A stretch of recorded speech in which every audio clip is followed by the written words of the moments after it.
अस्सलाम वालेकुम नाज़रीन, आपने जंगी जुनून में मुब्तला भारतीय वज़ीर आज़म नरेंद्र मोदी को सुना। एक अमन पसंद इंसान गुजरात में मुसलमानों के कातिल मोदी से और क्या तवक्का कर सकता है। इलेक्शन जीतने के लिए मोदी किसी भी हद तक जाने को तैयार है। पाकिस्तानी शाहीनों के हाथों जिल्लत उठाने के बाद भी वो मजीद छेड़छाड़ करने के इशारे दे रहा है। हो सकता है कि मोदी की ये भड़कें सिर्फ इलेक्शन जीतने के लिए हों, क्योंकि भारतीय ओपोजिशन मोदी को अब आड़े हाथों ले रही है। सवाल कर रही है कि बताओ मोदी, भारतीय फौज के कंधे पर बंदूक रखकर कब तक अपनी सियासत चमकाओगे। एक तरफ भारतीय ओपोजिशन और शहरी मोदी की खिल्ली उड़ा रहे हैं, तो वहीं पाकिस्तान भी भरपूर तैयार है। अगर मोदी ने भारतीय इलेक्शन से कबल किसी एडवेंचर की कोशिश की तो अब की बार मोदी सरकार को 3 गुना भारी नुकसान उठाना। इसी तमाम सूरत हाल पर बात करने के लिए कराची स्टूडियो में इस वक्त हमारे साथ मौजूद है bureau chief Karachi Rafat Saeed. Lahore studio से हमें ज्वाइन किया है ब्यूरो चीफ लाहौर अनवार हाशमी ने, और इस्लामाबाद स्टूडियो से हमारे साथ मौजूद हैं ब्यूरो चीफ इस्लामाबाद तारिक चौधरी। आप तमाम हजरात का बहुत बहुत शुक्रिया। रफत, सूरत हाल आप देख रहे हैं, इंडियन चैनल्स जिस तरीके से पागल हो रहे हैं, जिस तरीके से मोदी सरकार, और जाहिर है कि अब उनकी पूरी कोशिश है कि अपनी इस तमाम तर हजीमतों का जो सिलसिला पिछले 10-15 दिन से जारी है पै दर पै, उसमें किसी न किसी तरीके से इलेक्शन कैंपेन निकालें, और जो उनकी जो खराफात थी वो भी इस वक्त आपने सुनी।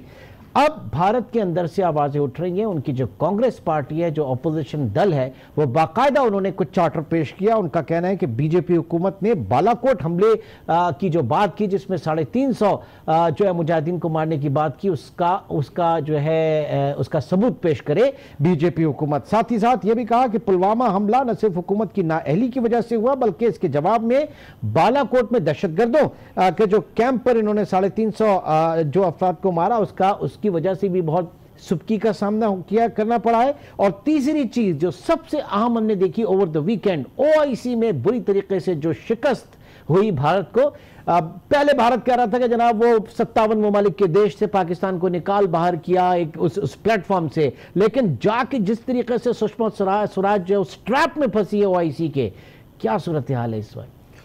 देखिए, नरेंद्र मोदी भारतीय वज़ीर आज़म की जितनी भी गुफ्तगू आपने भी सुनी है, जो आपने भी सुनवाई है, इससे आप इस बात का अंदाज़ा लगा लें किस कदर पाकिस्तानी मीडिया, पाकिस्तान की हुकूमत, पाकिस्तान की जो फॉरेन पॉलिसी है वो किस तरह से सवार हुई हुई है, और उसकी इंतहा पसंदी, उसके एक जुमले से इंतहा पसंदी झलक रही है। अब तो बहुत ज़्यादा खुल के वो बात कर रहे हैं। फिर अगर ये ना कहा जाए कि वो हिंदू इंतहा पसंद है, हमारे यहाँ तो मजहबी इंतहा पसंदी का एक नाम दिया जाता था, जो कि हमारे यहाँ अब उस तरह से नहीं है, लेकिन हिंदू इंतहा पसंदी, हिंदुत्व का जिस तरह वो फ़रोग दे रहे हैं, तो उससे इस बात की अक्कासी हो जाती है कि उनका आने वाले दिनों में प्लान क्या है। और ये बात बिल्कुल दुरुस्त है पाकिस्तानी वज़ीर ख़ारजा की भी, और जो हुकूमत की और फ़ौज की जो एक सोच है कि भरोसा नहीं किया जा सकता, और उनके एक जुमले से इस बात की उनकी अक्कासी होती है कि वो अभी भी उस ट्रैप से बाहर नहीं आए हैं और वो हमला कर सकते हैं। उनके जहन में बुरी तरह से सवार हुआ है पाकिस्तान, जिस तरीके से पाकिस्तान ने जवाब दिया, वो पाकिस्तान के खिलाफ जिस तरह पाकिस्तान ने जवाब दिया, जिस तरीके से उनको पसपाई हुई है, तो उससे उनकी बेकरारी भी, उनको अपनी बेइज्जती, उसका एहसास बड़ा वाज़ेह तौर से नुमाया हो रहा है। लेकिन आज की जो मोदी के जो क्लिप्स हैं, जो इलेक्शन कैंपेन चल रही है, हाशमी साहब क्या आप कहेंगे इस वक्त?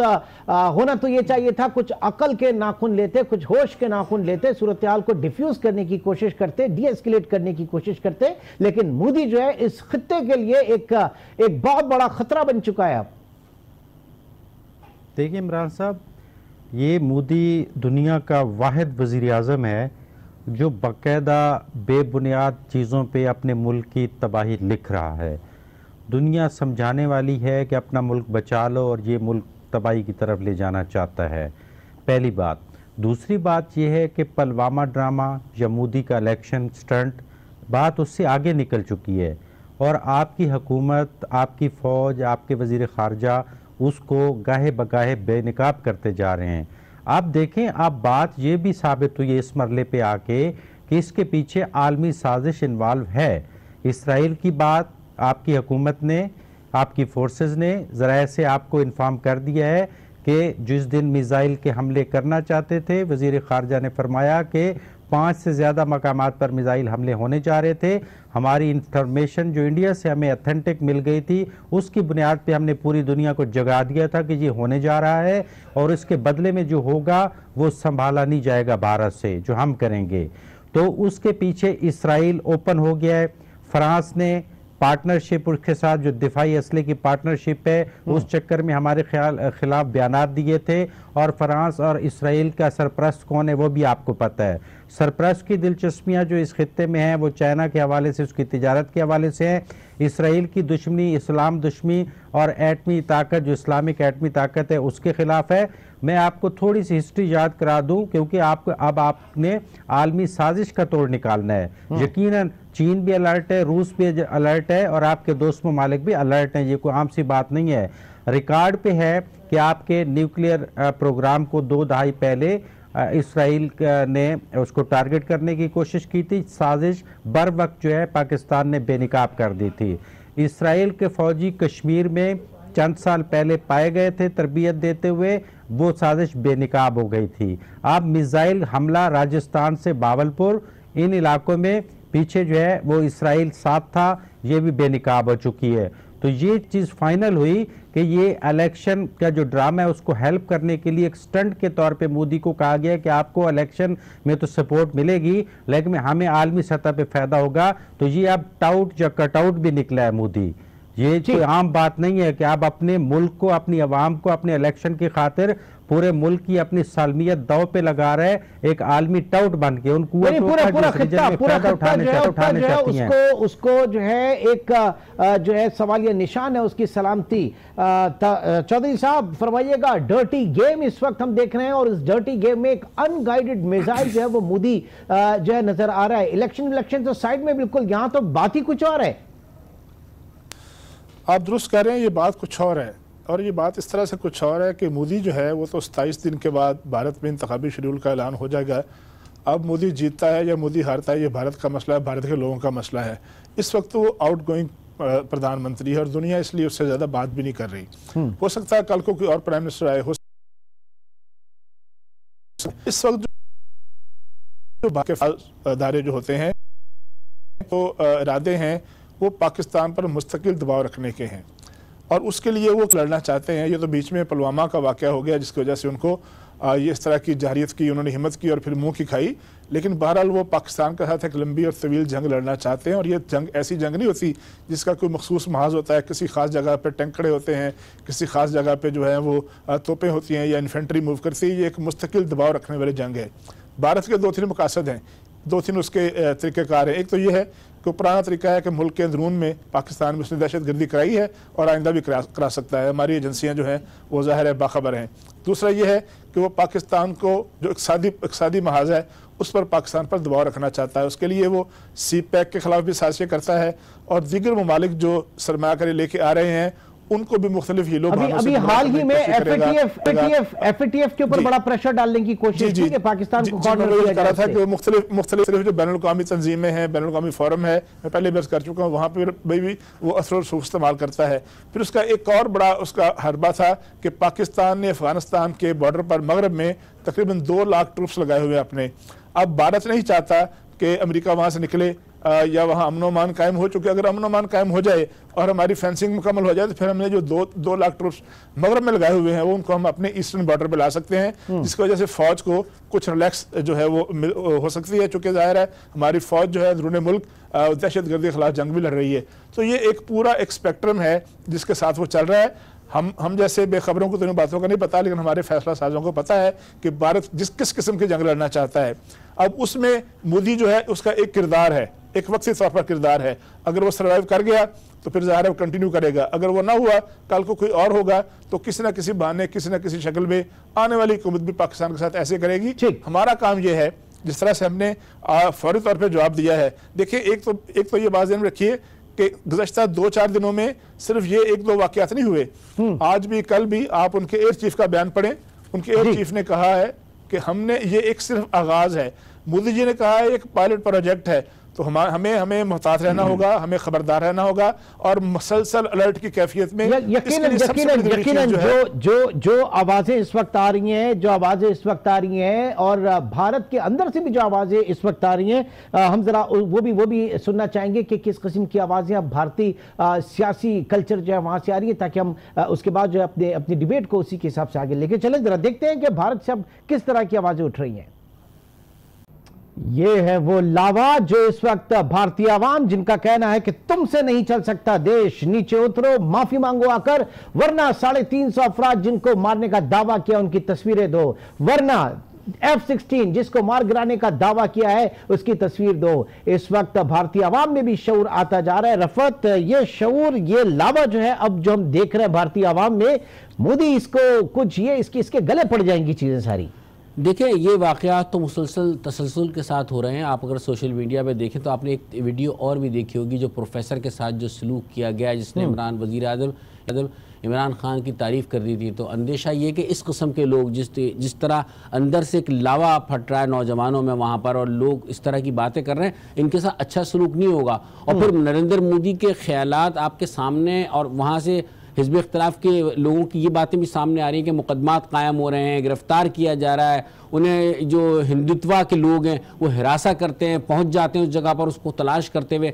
तो इससे बेचारगी, बेबसी जाहिर होती है। और क्या सोच रहे हैं, लेकिन कब तक देखें, कब तक होगी? ये भी तो आवाम है, ये भी तो आवाम है ना, क्योंकि वो प्रोफेसर भी अगर बोल रहा था, इस शख्स ने भी बोला, फिर वहां पे नवजोत सिद्धू जो है वो मुसलसल तसलसल के साथ बात कर रहे हैं, कोई पीछे नहीं हट रहे हैं। पूरा सेक्शन है, आप अगर पढ़ें, आप बरकत को पढ़ें, इसके अलावा आप बहुत सारे लोग हैं, ये अरुंधति रॉय को अगर आप पढ़ें, वहां पे एक संजीदा तबका है जो इस वक्त लिख रहा है इसके खिलाफ। तो देखिए इमरान, जो ये लिख रहा है इसका असर ज़रूर सामने आएगा। हमें शुरू में जिस वक्त ये कशीदगी शुरू हुई थी और पुलवामा का वाक़या हुआ था, तो एक अलग तरह का माइंडसेट हमें इंडियन मीडिया का लग रहा था, और हम ये कह रहे थे कि वहाँ पर कोई आवाज़ नहीं उठ रही है, सब एक आवाज़ होकर बात कर रहे हैं। लेकिन जब वो ये सबूत पेश करने से कासिर रहे, और एक ही मुतालबा है उनका, 350 अफराद, ये सब जगह बड़ा कॉमन है कि 350 लोगों को अब इस बात का यकीन हो चला है कि उनका वजीर आजम उनसे झूठ बोल रहा है। और फिर राहुल गांधी ने जो बात की थी वो बड़ी अहम है, आपने देखा होगा, उन्होंने एक लफ्ज़ कहा था कि चोर है,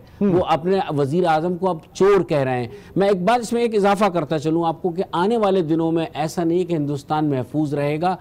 एक मजहबी इंतहा पसंदी जो फरोग पा रही है नरेंद्र मोदी की शक्ल में, इसके असरात सामने जरूर आएंगे। इसी बात और कि हिंदुस्तान के साथ और पूरा खित्ता और आलमी सतह पर उनका जोहरी प्रोग्राम है, अब वो वाकई वो खतरे से दो चार है। पाकिस्तान का जोहरी प्रोग्राम खतरे में नहीं है, दुनिया के सामने आश्कार हो रहा है। और आपने देखा होगा, एक बात और मैं आपसे कहूंगा कि आपने वर्ल्ड मीडिया को भी वो बड़ी लान तान कर रहे हैं। आप बताएं, हर एक की राय तब्दील नहीं की जा सकती। जिस तरीके से इसी के ऊपर बात करेंगे। आलमी मीडिया इस वक्त जो है वो क्या सोच रहा है, किस तनाजुर में देख रहा है इस पूरी मूव को, और हालात जो है मजीद खुदा न खास्ता कहां जा रहा। पूरा पैनल इस वक्त हमारे साथ मौजूद है। एक छोटे से ब्रेक के बाद दोबारा मिलते हैं। वेलकम बैक नाज़रीन। अब हम देखेंगे कि इंटरनेशनल न्यूज़पेपर्स क्या कह रहे हैं। इस वक्त बात की जा रही है कि 19 साल आदिल डार ने पुलवामा में भारतीय फौजियों को निशाना क्यों बनाया।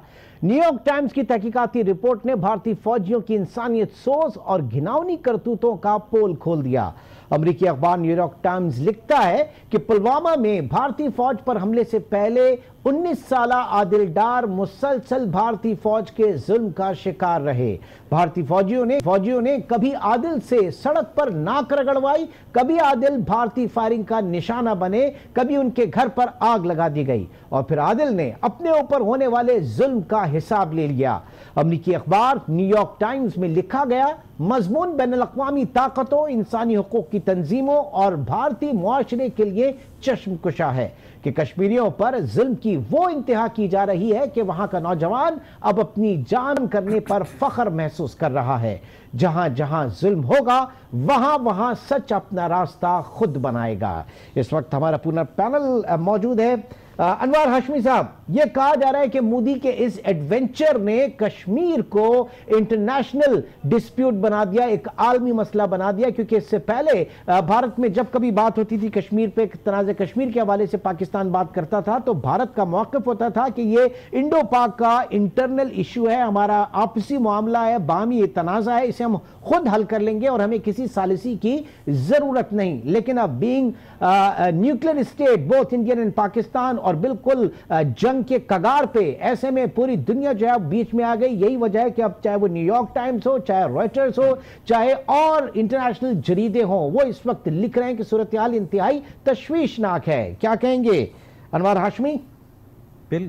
बिल्कुल आप दुरुस्त कह रहे हैं। हमने पिछले प्रोग्रामों में यही जिक्र किया था कि इस कशीदगी और इस टेंशन में जिसको कन्वर्ट करने की कोशिश की भारत ने दूसरी जंग की सूरत में, लेकिन वो जो पुलवामा का ड्रामा था वो उसका इस लिहाज से गले पड़ा कि चाहे किसी ने गैर जानिबदार बन के जो है इशू को उठाया या किसी ने जानिबदार बन के उठाया, तो वो कश्मीर का जिक्र ही सामने आया। जिसने जो है वो तहम्मुल का मुजाहरा करने का कहा तो साथ ये कहा कि कश्मीर का तस्फिया अब दोनों मुल्कों को हल करना चाहिए और मज़ाकरात को अहमियत देनी चाहिए।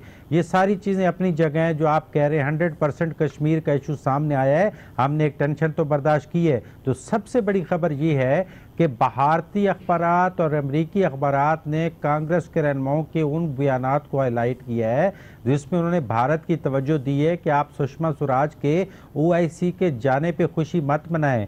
OIC का डिक्लेरेशन पढ़ें जिसमें किसी मुसलमान मुल्क ने मुखालफत नहीं की और सब ने ये कहा है कि कश्मीर में भारत जारियत कर रहा है, इंसानी हकूक़ की खिलाफ वर्जी कर रहा है और पाकिस्तान के जंग मुसल्लत कर रहा है। तो उस एलामिये में भी हमारे ना जाने के बावजूद जो है वो कश्मीर सबसे अहम था डिक्लेरेशन में और कांग्रेस ने इस मसले को उठाया है।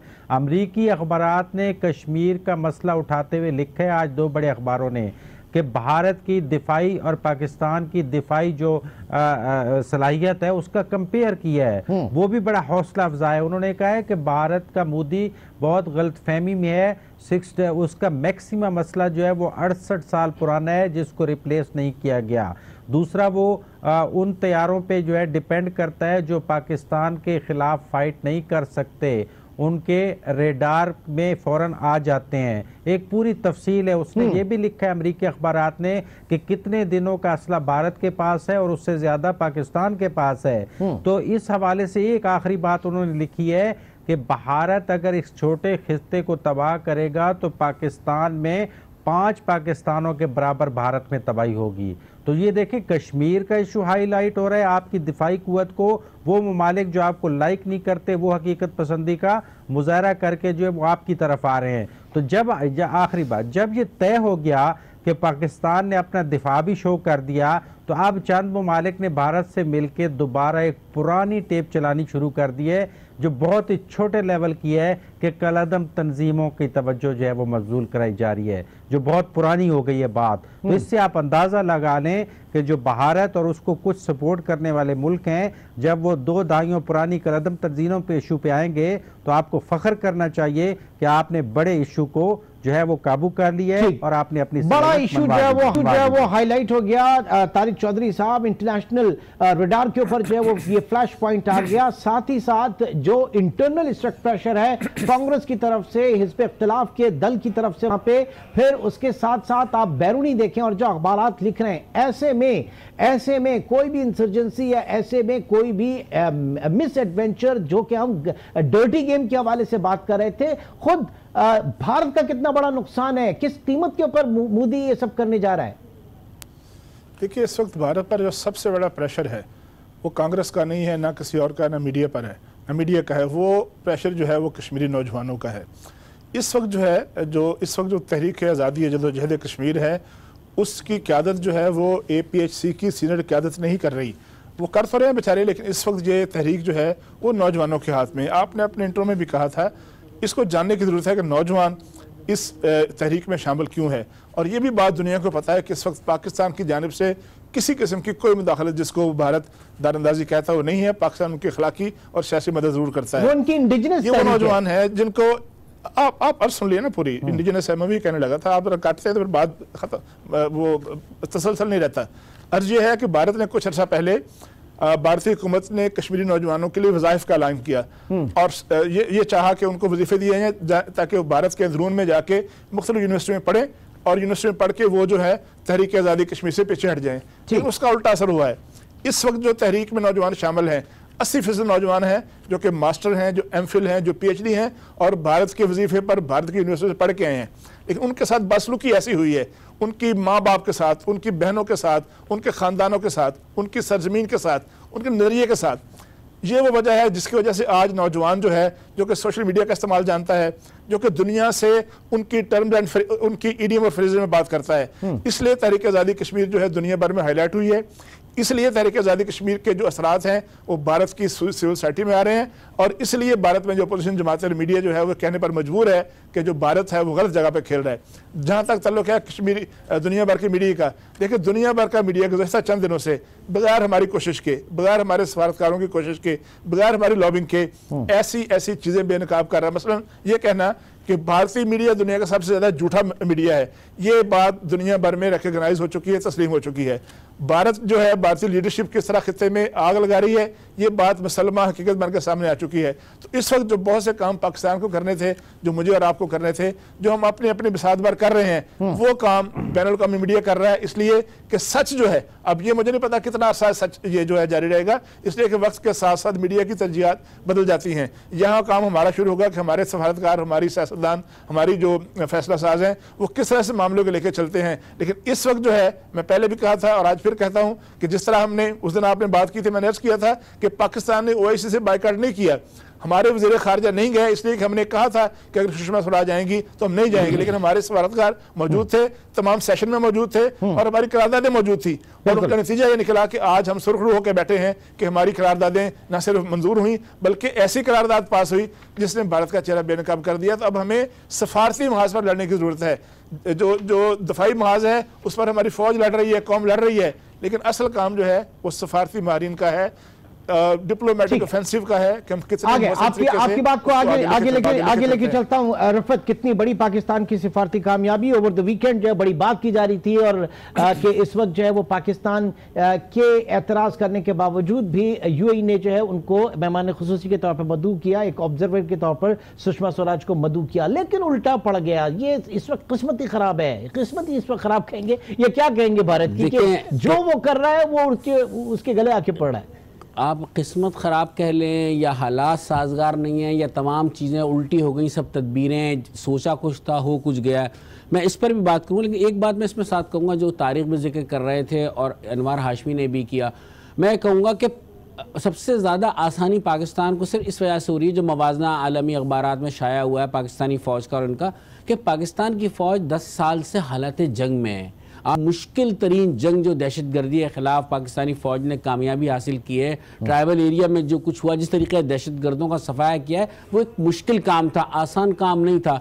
तो पाकिस्तानी फ़ौज तो मुसलसल हालत जंग में है, जिसकी वजह से उन्हें कि आसानी है, वो मोबिलाइज हुए हुए लोग हैं, मोटिवेटेड लोग हैं, तो वो उनको लड़ने में भी कोई दिक्कत नहीं है और चीज़ें सब आजमाई भी चीज़ें हैं, तो लिहाजा ये मुश्किल यूँ पेश नहीं आई। बात की आलमी अखबारात की, बहरहाल आलमी अखबारात का मूड कुछ भी हो सकता है किसी भी वक्त भी, इस वक्त हमारे हक़ में बात करें बगैर किसी उसके, इसमें एक सबसे बड़ी चीज़ ये है कि एक एक्सेस की बात है। मेरे ख्याल में इस मरतबा एक अच्छी बात ये हुई है कि कोई चीज़ छुपाई नहीं गई, ना मुकामी मीडिया से, लोकल मीडिया से कोई चीज़ छुपाई गई, ना बैनुल अक़वामी मीडिया से कोई चीज़ छुपाई गई, क्योंकि ये कमी हमें कारगिल में महसूस हुई थी। कारगिल में आपने देखा कि जिस तरीके से इंडियन मीडिया ने यलगार की थी, फिर वही चीज़ें बिल्कुल रास्ते बंद थे, उस तरफ ले जाया नहीं जाता था, जिसकी वजह से ये हुआ कि उस तमाम चीज़ वन साइड चीज़ें छपा करती थी। तो इस मरतबा ये भी एक है कि एक्सेस दी गई है, जब एक्सेस दी गई तो वो चीज़ें सामने आई अवाम के, और ऐसे ऐसे अखबार जो कि हमारे लिए बहुत नेगेटिव लिखने में मशहूर थे, उन्होंने वो हकीकतें लिखी है। न्यूयॉर्क टाइम इतनी आसानी से नहीं लिखता, वॉशिंगटन पोस्ट इतनी आसानी से नहीं लिखता, गार्डियन इतनी आसानी से नहीं लिखता। आपने देखा शुरू में भी हमने यही बात की थी कि फिर इसमें यूएन में जो पसे पर्दा जो चीज़ें एक्टिव थी, जो अक़वाम मुत्तहिदा में पाकिस्तान की सिफारतकारी हो रही थी, उसको भी हमें नज़रअंदाज नहीं करना चाहिए। जब ये सूरत हाल बहुत ख़राब हुई, हमले वाली इत्तला आ चुकी थी, तो अक़वाम मुत्तहिदा में पाकिस्तान के सफ़ीर मलिया लोधी एक्टिव हुई, उन्होंने वहाँ पर अक़वाम मुत्तहिदा के सेक्रेटरी जनरल को तमाम चीज़ों से 2-3 मुलाकातें की, जो कि जिनकी खबरें भी सामने नहीं आई, और मेरे ख्याल में उसी के बाद ये सारी दुनिया जागी है, वरना तो इतनी तवज्जो नहीं दी जा रही है। दुनिया भर का अमन जो है इसके ऊपर दांव पे लग गया था, दुनिया का अमन दांव था, तो लिहाजा वो बहुत एक्टिव हुई और इस वक्त भी अक़वाम मुत्तहिदा में खासी सिफारतकारी हो रही है।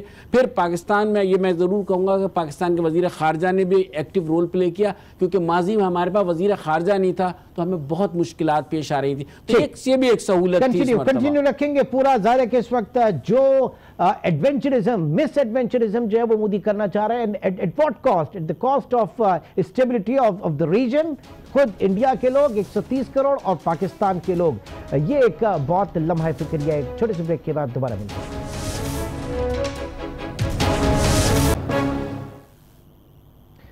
Welcome back. बात कर रहे हैं भारतीय जंगी जुनून की, मोदी की उस इलेक्शन कैंपेन जिसमें वो अंधाधुंध किसी को भी झोंकने पर तैयार है। हाशमी साहब, अभी जो कंपैरेटिव एनालिसिस एक किया न्यूयॉर्क टाइम्स ने, उसके साथ साथ अगर इस वाक़े को देखें, कश्मीर में इस वक्त हम देख रहे हैं कि दुनिया की सबसे ज़्यादा हाईली मिलिटराइज्ड जो है वो रीजन है। वहाँ पे रॉ है, वहाँ पे नेशनल इंटेलिजेंस एजेंसी है, मुसल्लह अफवाज हैं, बॉर्डर सिक्योरिटी फोर्सेज वहाँ पर मौजूद है, सेंट्रल रिजर्व पुलिस फोर्स वहाँ पर मौजूद है। इन सब की मौजूदगी में वहां पर 350 किलोग्राम जो है वो धमाकाखेज जो है मटेरियल वहां पे मूव होता है और ये पूरा वाकया होता है। तो फिर इंटेलिजेंस कहां गई पूरी? ये तो बहुत बड़ा खुद भारत के अपने ऊपर सवाल ये निशान है उसकी इंटेलिजेंस पे। देखिए, ये चीज़ तकरीबन दुनिया ने, ये जैसे तारिक साहब कह रहे थे कि कोई ऐसी दरअंदाजी ना तो अब होती है और ना इस वाक़े के बारे में हुई है, क्योंकि पाकिस्तान में बैठे हुए सफारत खाने भी बड़े तेज़ हैं, उनकी इंटेलिजेंस भी बड़ी तेज़ है। ये नहीं हुआ तो आप देखें कि उस छोटे से खित्ते में जहां उसने तादाद के हिसाब से एवरेज बहुत ज़्यादा फ़ौज रखी हुई है और इंटरनेशनल जो इनका जॉइंट वेंचर है इंटेलिजेंस का, वो भी कश्मीर में इन्वॉल्व है, जैसे कि मैं आपको ओपनली बता रहा हूँ कि जिसमें इसराइल की इंटेलिजेंस भी शामिल है और कुछ और ममालिक की भी। इसके बावजूद ये बहुत ही नाकामी है उनकी जो दाखिली सूरत हाल है वहाँ पे, या दाखिली इंटेलिजेंस है, क्योंकि ओवरऑल आपने हर शोबे में देख लिया है कि भारत एक्सपोज हुआ है, इंटेलिजेंस में भी एक्सपोज हुआ है, ना सिर्फ कश्मीर में हुआ है बल्कि जो हमें जंग की इतलात मिली हैं वो इतनी ऑथेंटिक थी कि भारत परेशान हो गया और उसको अपना मंसूबा तब्दील करना पड़ा है। तो हमारी तो भारत के अंदर की इंटेलिजेंस भी बहुत तेज़ है, इसमें कोई शक नहीं है। तो ये तो हौसला अफजा बात है। अब वही बात है जैसे कि हमारे दोस्त कह रहे थे कि अब जैसे आप हर नया पहलू उठाते हैं अपने प्रोग्राम में, तो अब तो सफारती सतह पे आपने उन दोस्त ममालिक को इंटैक्ट रखना है। कश्मीर का मसला तो हम उठाते रहेंगे और बहुत ज़्यादा उठाएंगे, हमारा तो मेन मकसद ही वही है, लेकिन पहले हमें अपने दिफा को जो है वो यकीनन उन दोस्तों के साथ यकीनन शेयर करना है जो ये गारंटी दें कि वो उनके मफादात अगर इस खित्ते में अमन के लिए तो वो हमारा साथ देंगे। और इससे हट के आखिरी बात, एक बिल्कुल नई बात मैं करना चाह रहा हूँ कि आप पाकिस्तान के अंदर एक चीज़ की ज़रूरत पेश आई है। मसलन दुनिया में खाली मिसालें बनी हुई हैं कि बुरहान के वक्त कौम मुत्तहिद हो जाती है, आपने प्रैक्टिकल साबित किया, अपोजिशन क्या, तमाम हल्के एक पेज पे आपको नजर आए हैं, इमरान खान के साथ नजर आए हैं, बिल्कुल कौम बन के दिखाई है। अब एक पहलू ज़रूर मौजूदा हुकूमत का और इमरान खान की हुकूमत का भी जिम्मेदारी बनती है कि अगर अपोजिशन ने वो इतने सख्त इख्तलाफात भुला दिए तो अब जैसे आप भारत की तरफ 2 कदम बढ़ाने की बात करते थे, तो अब अभी हमने ये जंग जो है नफसियाती तौर पे बड़ी लंबी लड़नी है जिस तरह मोदी के इरादे हैं, तो आप अपोजिशन की तरफ भी जो है कदम बढ़ाएं। जिसके साथ अनाज का मसला बनाया हुआ है आप उसकी तरफ जाएं ताकि हम मजीद कई माह तक कौम को मुत्तहिद रख सकें। तारिक चौधरी साहब, ज्वाइंट सेशन चल रहा है, क्या इसमें मजीद आगे हो सकता है? क्योंकि पाकिस्तान को इस वक्त दाखिली और खारजी दोनों तौर पे जो है बड़े मजबूत होने की जरूरत है और अपोजिशन का एक बहुत अच्छा जेस्चर है यहाँ पर, तो हुकूमत क्या कर सकती है? नहीं, सेशन तो ख़त्म हो चुका है, अब तो कौमी असम्बली और सेनेट के अलग अलग इजलास चल रहे हैं। ये अनवार ने बिल्कुल ठीक बात की है कि जो मुल्क में मुत्तहिद रखना होता है वो जो हुकूमत है उसकी जिम्मेदारी होती है। अपोजिशन ने तो अपना जेस्चर दिखा दिया, तमाम अपोजिशन ने बगैर किसी तफरीक के, जो असम्बली के अंदर है असम्बली से बाहर है, सब हुकूमत की पुश्त पर खड़े हैं, फ़ौज की पुश्त पर खड़े हैं। अब हुकूमत को 2 कदम नहीं बहुत से कदम आगे बढ़ने चाहिए और उनको इंगेज करना चाहिए, कमेटियाँ बनानी चाहिए, जॉइंट जो है कमेटियाँ बना के बैरूनी मुल्कों में जाए। अपोजिशन में बड़े बड़े माहिरीन शामिल हैं। देखिए इस वक्त ये जो ईवान है इसमें 5-6 साबिक वज़ीर ख़ारिजा बैठे हुए हैं, 4 साबिक प्राइम मिनिस्टर बैठे हुए हैं, 1 साबिक प्रेसिडेंट बैठे हुए हैं।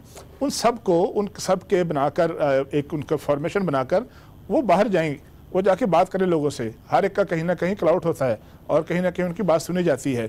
प्राइम मिनिस्टर साहब को खुद इनिशिएटिव लेना चाहिए। ऐसे मौक़ों पर हमेशा ऑल पार्टीज कॉन्फ्रेंस हुआ करती हैं और उनकी मेज़बानी प्राइम मिनिस्टर ऑफ पाकिस्तान किया करते हैं, हुक्मरान जमात किया करती है। तो मेरा ये ख्याल है कि प्राइम मिनिस्टर साहब को बड़ा दिल करना चाहिए, जिस तरह से वो बाकी सब हर चीज़ में दिलचस्पी ले रहे हैं।